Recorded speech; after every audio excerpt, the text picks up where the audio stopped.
ఆమేన్. హల్లెలూయా. ప్రభు యేసుక్రీస్తు వారి మిత్రులైన కృపలో ఇక లెంట్ సీజన్లో ఆధ్యాత్మిక వసంతంలో 36వ దిన సహవాసమునకు మిమ్మల్ని ప్రేమపూర్వకంగా ఆహ్వానిస్తున్నాం. ఈ పరిశుద్ధ వారంలో ప్రభు మనకు అనుగ్రహించిన మరి ఒక దినమును బట్టి ఈ మాటల కాలంలో మనకు చూపుచున్న ఆ కృపను బట్టి దేవునికి వందనాలు తెలియజేస్తూ చిన్న ప్రార్థన చేసుకుందాం.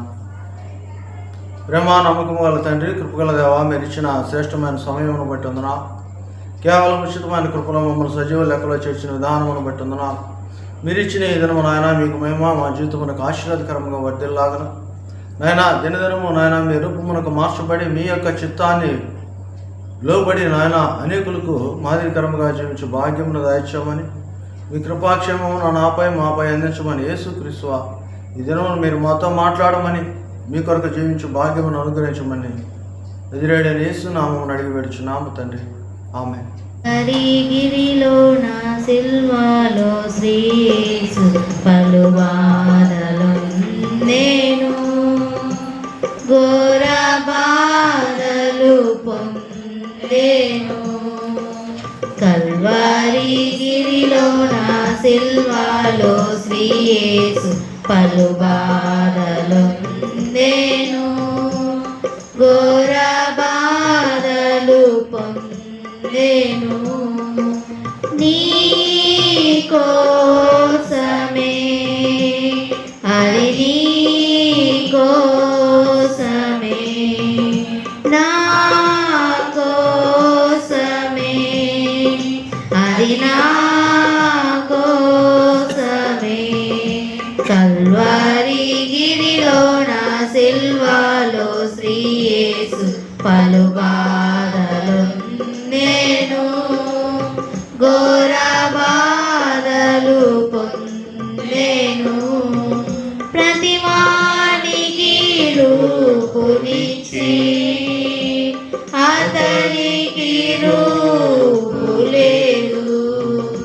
ప్రతివానికి రూపునిచ్చి అతనికి రూపు లేదు.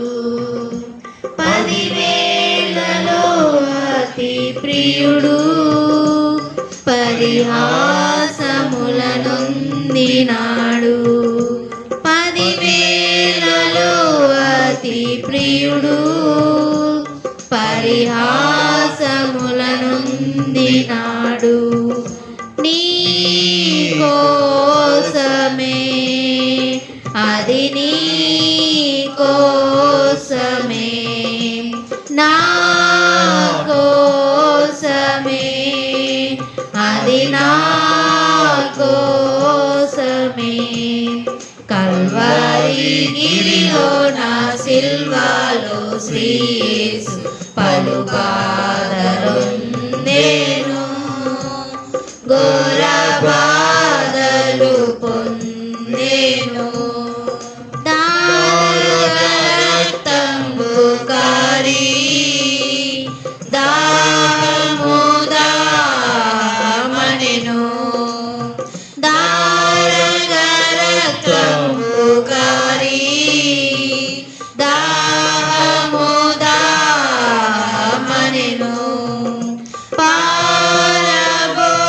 పారబోయబడి పాపంబుగా చేయబడి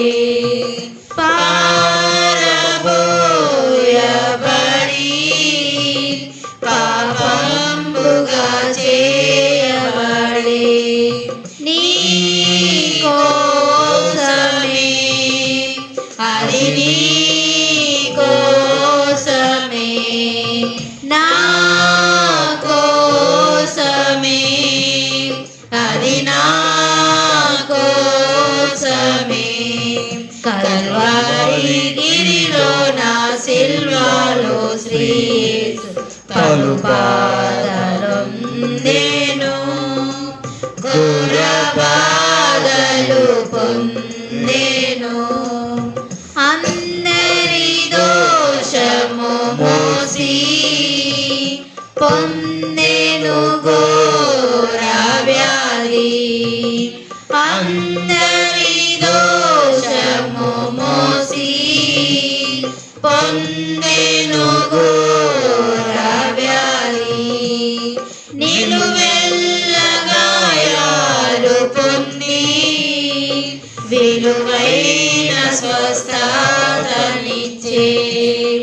నిలువెల్ల గాయాలు పొంది విలువైన స్వస్థతనిచ్చే నీ కోసమే, అది నీ కోసమే, నా కోసమే, అది నా కోసమే.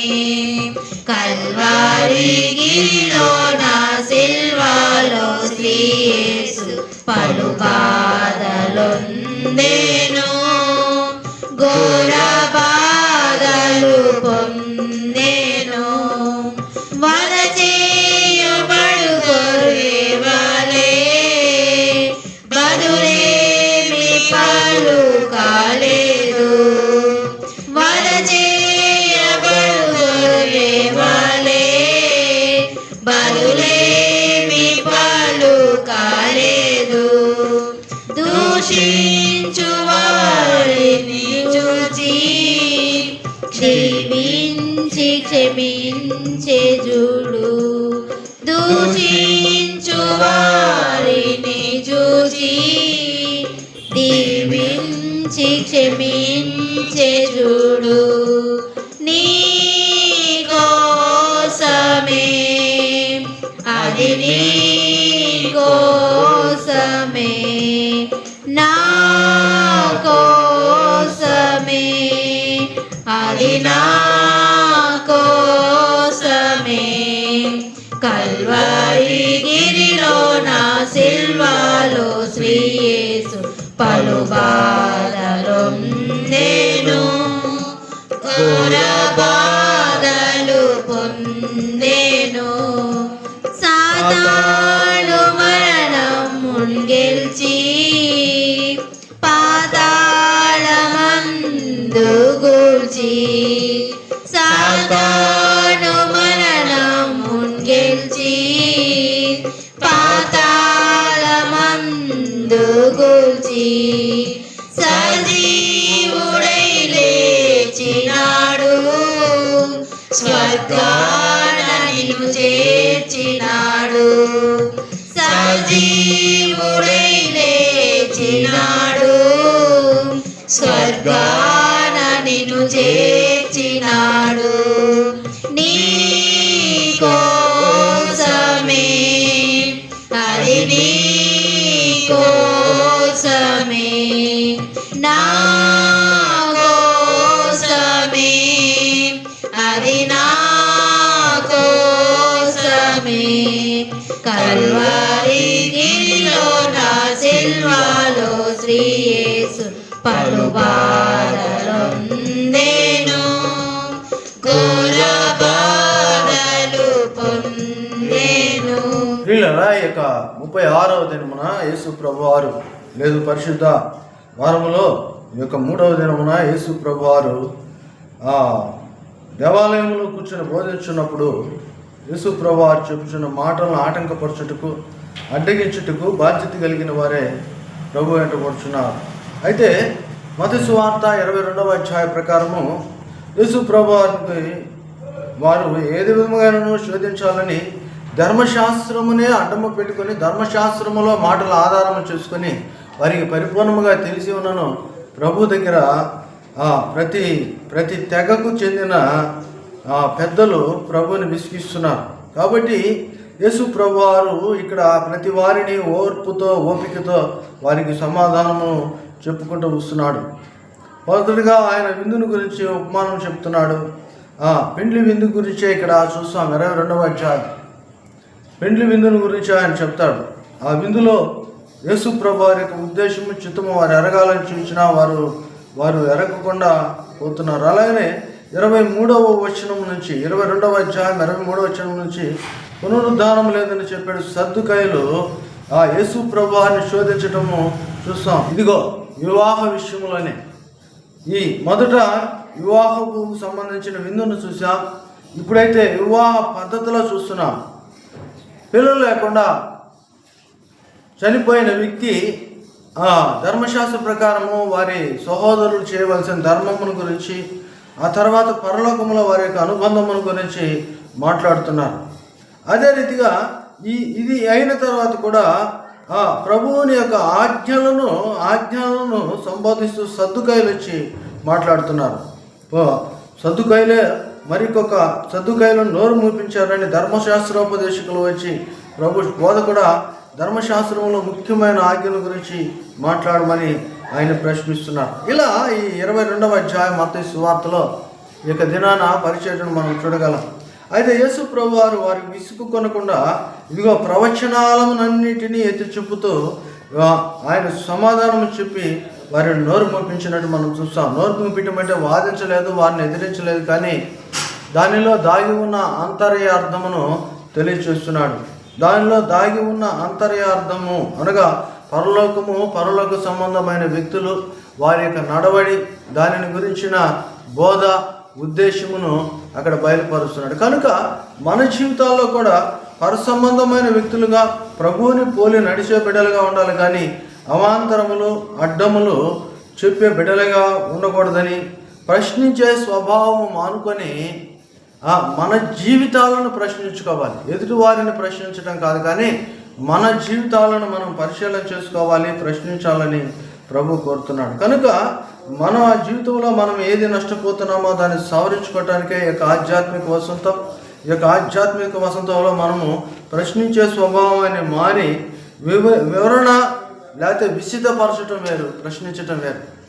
విషయం తెలుసుకోవడానికి నువ్వు ప్రయత్నం చేస్తే తప్పులేదు, కానీ ఆ తెలుసుకున్న దాన్ని ఆచరించకపోతే పాపము, లేదు తెలియని దాని గురించి నువ్వు బోధ చేయటం పాపము, తెలిసి కూడా నువ్వు కనిపింపజేసుకోవాలని ఎదుటి వారికి విరోధముగా మాట్లాడుట, లేకపోతే వారిని విసిగించుట పాపమైనది. కాబట్టి ప్రియ సహోదరుడా, సహోదరి, ప్రభు మనకిచ్చిన దినాలను మనము స్పష్టమైన వాటిగా భావించి మనము ఇంప్లిమెంట్ చేసుకునే, అనగా దేవునికి మహిమకరముగా జీవించే విధానంలో ఉండాలని మనము నిన్నటి దినాన రోమీయులకు రాయబడిన పత్రిక 15వ అధ్యాయం మొదటి 7 వచనాల్లో కూడా మనం చూసాం. మన జీవితాలను ప్రభువుకు ఆటంకముగా కాదు, కానీ ప్రభు చిత్తమును ఎరిగి ప్రభువులో మనం జీవించుటకు పరిపూర్ణత కలిగి జీవించాలని మనం చూస్తున్నాం. అయితే ఈరోజు రోమీయులకు రాయబడిన పత్రిక 15వ అధ్యాయము 8వ వచనం నుంచి మనం చూసినట్లయితే అక్కడ పౌలు భక్తుడు అంటున్నాడు, నేను చెప్పున్నదేమనగా పితరులకు చేయబడిన వాగ్దాన విషయంలో దేవుడు సత్యవంతుడని స్థాపించుటకు.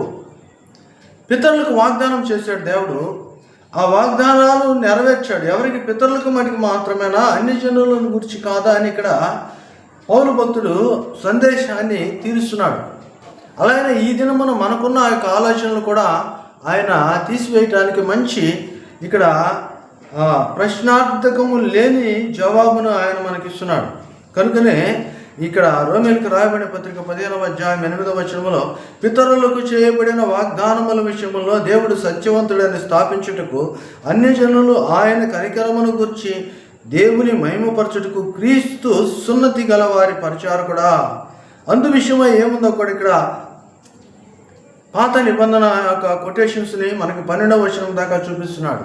గమనించండి, పితరులకు చేయబడిన వాగ్దానం అనగా కేవలం ఇశ్రాయేలీలకే కాదు, కానీ ప్రతి దేవుని యందు విశ్వాసం ఉంచిన వారికి, ఆయన వెంబడించుచున్న వారికి చేసిన వాగ్దానం అని మనం పూర్తిగా భావించగలం.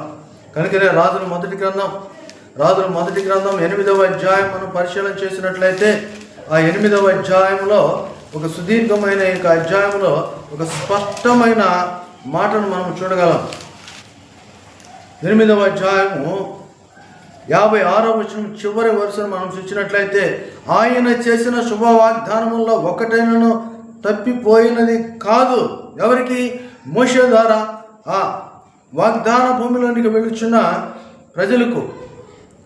మళ్ళా చెప్తున్నాను, రాజుల మొదటి గ్రంథము 8వ అధ్యాయం 56వ వచనము, తాను చేసిన వాగ్దానములన్నిటిని బట్టి ఇశ్రాయేలీలకు తన జనులకు నెమ్మది దయచేసిన యెహోవాకు స్తోత్రము కలిగి ఉండును గాక. తన దాసుడైన మోషే ద్వారా ఆయన చేసిన శుభ వాగ్దానముల్లో ఒకటైనను తప్పిపోయినది కాదు. ఎవరికి? ఇశ్రాయేలీలకి చేస్తే ఇశ్రాయేలీలు పొందుకున్నారా? ఇశ్రాయేలీలు కాదు, మోషేతో ఉన్న జనాంగముకు చేస్తే ఆ జనాంగం పొందుకున్నారంటే వారి పొందుకోలేదు. వారి తర్వాత వారి పిల్ల తరములు వాటిని పొందుకొనుచున్నారు. ఈరోజు ప్రభువు నీకు చేసిన వాగ్దానము నువ్వు పొందుకోవాలని ఆశిస్తున్నాడు. ఎలానగా వారిలో విధేయత లేదు, తిరుగుబాటు ఎక్కువగా ఉన్నది. కనుకనే ఆయన వాగ్దానము చేసిన వాడు నమ్మదగిన వాడు. నీకు ఇచ్చిన వాగ్దానమును నీలోనే నెరవేర్చాలని, అది నీ పిల్ల తరములకు ఉండాలని దేవుని యొక్క సంకల్పమై ఉన్నది. అబ్రహాముతో చేసిన వాగ్దానమును బట్టి ఆయన నేటికి ప్రజలను బలపరుస్తూనే ఉన్నాడు. కనుక వీళ్ళరా ఆయన చేసిన శుభ వాగ్దానముల్లో ఒక్కటైనను తప్పిపోలేదని మనము స్పష్టంగా చూడగలం. ఇదిగో యేసు ప్రభువారి గురించి వైద్యుడైన లూకా రాస్తూ ఈ వాగ్దానము మీకు మాత్రమే కాదని ఆయన నొక్కి వక్కాణిస్తున్నాడు. చూడండి, అపోస్తుల కార్యం 2వ అధ్యాయం 39వ వచనం. అపోస్తుల కార్యం 2వ అధ్యాయం 39వ వచనం. ఈ వాగ్దానం మీకును మీ పిల్లలకును దూరస్తులకందరికీ అనగా ప్రభు అయిన మన దేవుడు తన యొద్దకు పిలిచిన వారందరికీ చెందునని వారితో చెప్పను. ఎవరినైతే ప్రభు ఏర్పరచుకున్నాడో, ఎవరినైతే పిలుస్తున్నాడో ఎవరికి కేవలం యెహోవా దేవుని యొక్క వాగ్దానము పొందుకున్న వారెవరికే కాదు, తండ్రిగా ఆయన మనకు చేసిన వాగ్దానములను నెరవేర్చి చూపించుటకు, మాదిరికరమైన జీవితమును జీవింపచేయుటకు విచ్చేసి మన కొరకు ప్రాణత్యాగము చేసిన యేసునందు ఎవరైతే విశ్వాసం ఉంచుతున్నారో, అందుకనే అంటాడు ఇక్కడ ప్రభు అయిన లూకా సువార్త 2వ అధ్యాయం 39వ వచనం. క్షమించండి, అపోస్తుల కార్యం 2వ అధ్యాయం 39వ వచనం. ఈ వాగ్దానము మీకును మీ పిల్లలకును దూరస్తులందరికీ అనగా ప్రభు అయిన మన దేవుని తన యొద్దకు పిలిచిన వారందరికీ చెందునని వారితో చెప్పాను. కనుకనే ఇక రోమపత్రిక కావచ్చు, మత్తయి సువార్తలో కావచ్చు, ఆయన పిలుపును గురించి రాస్తున్నాడు. ఆయన పిలుపు విని ఆయనకు లోబడి వారు దేవునికి మహిమకరముగా జీవించినప్పుడు ఆయన వాగ్దానమును నెరవేరుస్తాడని ఆయన స్పష్టంగా చెప్తున్నాడు. కనుక ప్రియులరా, వాగ్దానం చేసిన వాడు నమ్మదగిన వాడు. నీ జీవితంలో నువ్వు ప్రభు కొరకు జీవించినప్పుడు, ప్రభు చిత్తాన్ని నెరవేర్చున్నప్పుడు ప్రభు నీకు తోడుగా ఉండి సమస్తమును చక్కపెట్టుటకును, సమస్తము ఆయనకు మహిమకరంగా నిన్ను దీవించుటకును ఆయన శక్తిమంతుడై ఉన్నాడు. కనుక ఈ శక్తి అనగా పరిశుద్ధాత్మ అనే శక్తితో నువ్వు నింపబడాలని, ప్రభువులో వాడబడాలని దినము వాక్యం సెలవిస్తుంది. గమనించండి, రోమీయులకు రాయబడిన పత్రిక 15వ అధ్యాయం 13వ వచనం. రోమీయులకు రాయబడిన పత్రిక 15వ అధ్యాయం 13వ వచనం. కాగా మీరు పరిశుద్ధాత్మ శక్తి పొంది విస్తారముగా నిరీక్షణ గలవారొకటికు నిరీక్షణకర్తకు దేవుడు విశ్వాసము ద్వారా సమస్త ఆనందముతోనూ సమాధానముతోనూ మిమ్మును నింపునుగాక. దేవుని యొక్క దీవెన, దేవుని యొక్క ఆశీర్వాదం ఎలా ఉందంటే నిరీక్షణకర్తకు దేవుని యొక్క సమాధానమును ఆనందమును. కనుకనే అంటున్నాడు, దేవుని రాజ్యము లోకపరమైనది కాదు, కానీ లోకములోనే ఉన్నది. దేవుని నీతితోనూ సమాధానముతోనూ పరిశుద్ధాత్మ యందలి ఆనందముతో ఉందంటున్నాడు. ఇది పొందుకోవాలంటే నీకు ప్రభు యొక్క పరిశుద్ధాత్మ శక్తి కావాలి, దేవుని యొక్క పునరుద్ధాన శక్తి కావాలంటే నీ శరీరమును ప్రభు కొరకు సజీవ యాగముగా సమర్పించాలి. కనుక ఈ 36వ దినమున ఆ సద్దుకైలు వలె, పరిశీలు వలె, హేరోదీయుల వలె, లేకుంటే ఆయా తెగల యూదులలో ఉన్న ఆయా తెగలలో యేసు ప్రభు వారిని విసిగించినట్లు కాక, యేసు ప్రభు వారితో వితండవాదము పెట్టుకునే విధము కాక, యేసు ప్రభు వారు అందించు పరిశుద్ధాత్మ శక్తిని నువ్వు పొందుకున్నట్లయితే దేవుని ఎడల నిరీక్షణ కలిగి జీవించగలవు, దేవునితో సమాధాన పడగలవు, దేవుని యొక్క సంపూర్ణమైన ఆనందమును అనుభవించగలవు. కనుక ఈ యొక్క ఆధ్యాత్మిక వసంతంలో, దేవుని రాజ్యములో నీతిను సమాధానమును పరిశుద్ధాత్మ యందలి ఆనందంతో మనము వర్ధిల్లాలని, దేవునిలో జీవించాలని ప్రభు కృప మనకు తోడైండులాగా ప్రభు చేతికి అప్పగించబడదాం. దినములు గడుస్తున్నాయి, చివరికి వచ్చాం. కానీ మన జీవితాల్లో, మన పరిస్థితుల్లో ఏ విధమైన మార్పు ఉన్నదో ఒకసారి మనల్ని మనమే పరిశీలన చేసుకుందాం, ప్రభు చేతికి అప్పగిడదాం. ప్రభు మనల్ని దీవించి నడిపించునుగాక. మీ కొరకైన చిన్న ప్రార్థన. ప్రేమగల తండ్రి, కృపగల దేవా, ఈ యొక్క 36వ దిన ధ్యానంలో మీరు మాతో ఉండి నాయన నిరీక్షణయు, నాయన సంపూర్ణ సంతోషమును పరిశుద్ధాత్మ యందలి ఆనందముతో అందరితో సమాధానముతో ఉండడానికి మీరు చెప్పిన కృపను బట్టి వందన.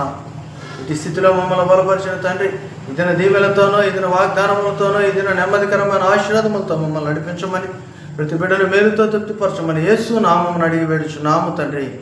ఆమేన్. ఆత్మ సంబంధమైన వరములతోనూ, నీతిరాజు యేసురాజు సమాధానముతోనూ, పరిశుద్ధాత్మ యందలి ఆనందముతోనూ ప్రభు మనకు పరిశుద్ధాత్మ శక్తితో తోడై నడిపించునుగాక. ఆమేన్. హల్లెలూయా.